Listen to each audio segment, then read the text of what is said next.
নমস্কার বন্ধুরা, welcome to our channel. আজকের ভিডিওতে আমরা জানব কুয়াশা, শিশির, ধোঁয়াশা, মেঘ এবং বৃষ্টি কী। 1 নম্বর, কুয়াশা অর্থাৎ ফগ। কুয়াশা হচ্ছে জমে থাকা জলীয় বাষ্প যা বাতাসের কাছাকাছি স্থানে মেঘের মতো ভাসে। কিভাবে হয়? বাতাস ঠান্ডা হয়ে গেলে তার মধ্যে থাকা জলীয় বাষ্প ক্ষুদ্র জলকণায় পরিণত হয়ে বাতাসে ভেসে থাকে। 2 নম্বর হলো শিশির অর্থাৎ ডিউ।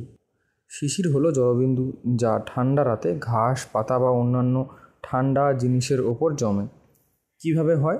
রাতে যখন তাপমাত্রা নিচে নেমে যায় তখন বাতাসের জলীয় বাষ্প ঠান্ডা পৃষ্ঠের ওপর জলকণায় পরিণত হয়। 3 নম্বর, ধোঁয়াশা বা স্মোক।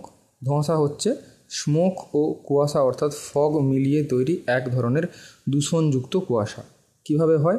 শহর বা শিল্প এলাকায় ধোঁয়া ও ধূলিকণার সঙ্গে বাতাসে জলীয় বাষ্প মিশে এই ধোঁয়াশা তৈরি হয়। স্বাস্থ্য ঝুঁকি, এটি শ্বাসতন্ত্রের জন্য খুবই ক্ষতিকর। মেঘ অর্থাৎ ক্লাউড। মেঘ হলো আকাশে ভাসমান জলকণা বা বরফকণার সমষ্টি। কিভাবে হয়?